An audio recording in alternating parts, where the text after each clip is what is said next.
मीरपुर ख़ास खां ख़बर अवां ताईं पहुचाईंदासीं, जिते अदालत मंशियात केस में 5 SHOs ख़िलाफ़ जांच ऐं मंशियात बंद कराइण जा हुकुम ॾेई छॾिया आहिनि। अवां खे ॿुधायूं पिया त Sindh high court circuit bench Mirpur Khas में मंशियात जी रोकथाम बाबति दरख़्वास्त जी ॿुधणी थी आहे।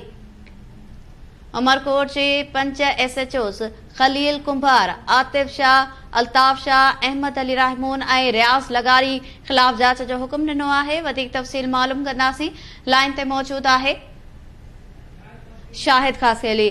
जी शाहिद, छा तफ़सील आहिनि? जी Sindh high court circuit bench Mirpur Khas Umarkot वासी भूरो भील पारां ज़िले अंदर थींदड़ मंशियात फ़रोशी जी रोकथाम लाइ दाख़िल दरख़्वास्त अॼु DIG मीरपुर ख़ास तनवीर आलम ओडो अदालत में पेश थी पैरावाइज़ जेका आहे उहा रिपोर्ट जमा कराई है। उन ॾिस में मदईअ जे वकील मीर मोहम्मद नोएड़ी जेको आहे उहो मीडिया खे ॿुधायो त दाख़िल दरख़्वास्त में मौक़ुफ़ अख़्तियार कयो वियो आहे त उमरकोट जा 5 SHO जिन में खलील अहमद, आतिफ शाह, अल्ताफ शाह, अहमद अली रहमू, रियाज़ लेगारी जेके आहिनि उहे लाॻीतो उमरकोट में पोस्टिंग ते रहिया आहिनि, जेके ज़िले अंदर नवे मंशियात फ़रोशनि जी जेके आहिनि उहे सरपरस्ती कनि था।